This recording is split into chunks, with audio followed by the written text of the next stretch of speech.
Hello again, welcome back to Easy Research Talks. I am Dr. Ridwan, and on this channel, our aim is to simplify the complexity of research methodology. And today, we'll be talking about how to conduct effective literature search. If you have not seen the first part of this series, I will leave the link to it in the description box below.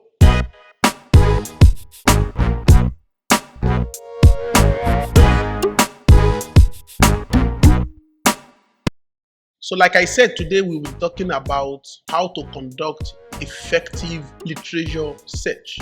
The importance of this topic is that the quality of literature review will depend on the researcher's ability to conduct literature search using different scholarly resources. But before we get into that, I would like to briefly discuss the different categories of information sources. Before you do anything for your academic research, it is important you understand the difference between popular sources and academic sources. Popular sources of information are sources that are usually not written by academic researchers. This kind of information are write-ups that are not based on research. It could be writer's opinion or perception. This type of resources are also not published by academic publishers like university publications or academic journals. So when you see information that are not published by this kind of publication outlets, they are usually referred to as popular sources. Another tips for identifying popular sources is that the write-ups usually do not have citations or there is no reference list. If somebody posts something on his Facebook page or on Twitter page, so this can be regarded as popular sources. Why I'm explaining this is that we do not include popular sources in academic research. Academic write-ups rely solely on scholarly sources. So then what are scholarly sources? Scholarly or research sources are basically categorized into two. There is primary scholarly source and there is secondary scholarly source. When we are talking about primary scholarly source, we are talking about original research report where the author or the writer of this report actually conduct the research and they explain the process or the technique of conducting their research. So any report that provides explanation or discussions on the process of conducting a research, this kind of sources are considered the most relevant source that you want to rely on when you are doing your literature review. Not popular sources, not essays on blogs, not posts on Facebook, but primary research reports where the writer actually describes the process of doing the research. And as for secondary sources, this kind of sources also are accepted and they can be used for certain part of your literature review. But before we discuss that, let's quickly explain what are secondary sources.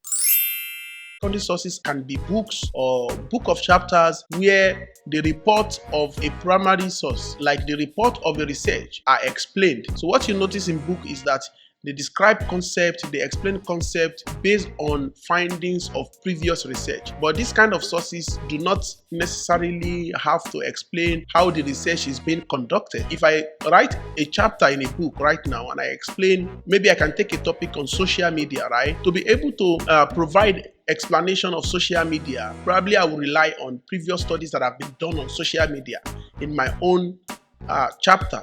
So by so doing, my chapter is a secondary source of research, not necessarily the primary source. So primary source explain the process of doing the research, and secondary source just explain the findings or they summarize the findings of previous research. Now, even when you are using primary source, you really have to know how do you access good sources from bad sources or strong from weak sources. So we have this model that we normally use, which is referred to as CRAP. CRAP stands for currency, reliability, authority, and purpose. So when we are talking about currency, whatever primary source you decide to rely on when you are doing your literature review, you want to be able to say, is this research conducted at an appropriate time? So imagine somebody is doing a research on social media and you are relying on a study that was done maybe 20 or 30 years ago when social media has not actually become prevalent topic. You want to be able to focus on the time distance or the gap between your research and the resources that you want to rely on. Number two, to examine if a report, a primary report or a primary source should be included in your research or not. You want to be able to determine the reliability of the writer or the information provided in this research. You want to focus on the dependability of the writer. So before you can rely on a report or on a research as a basis for your own study, you want to focus on the reliability of the author and also on the dependability of the information. So you do that by saying, oh, is this research published in a quality journal, or is it just a refereed journal, or is it a peer-reviewed journal? Or even the publisher of the research is also important to know, okay, if it's worth relying on, if it's worth including in your research or not. Number 3, you also want to focus on the authority of the researchers. Like, who are they? Are they new researchers like yourself, or are they experienced researchers? And with the level of technology these days, you can determine this by looking at the number of citations.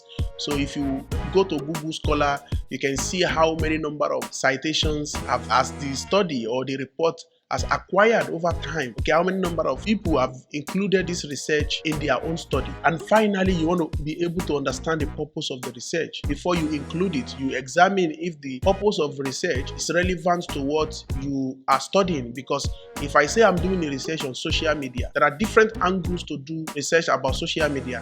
Some people might see it as just a means of interaction. Some other studies might focus on it, might do a research on social media from the angle of media. Some people might do it from the angle of marketing. Some people might do it from the angle of engagement or business to business communication and so on. So you understand the purpose behind the report and examine if it's actually relevant to what you are trying to study before you rely on it. So whenever you want to decide if you should include a research in your study, remember currency, reliability, authority, and purpose.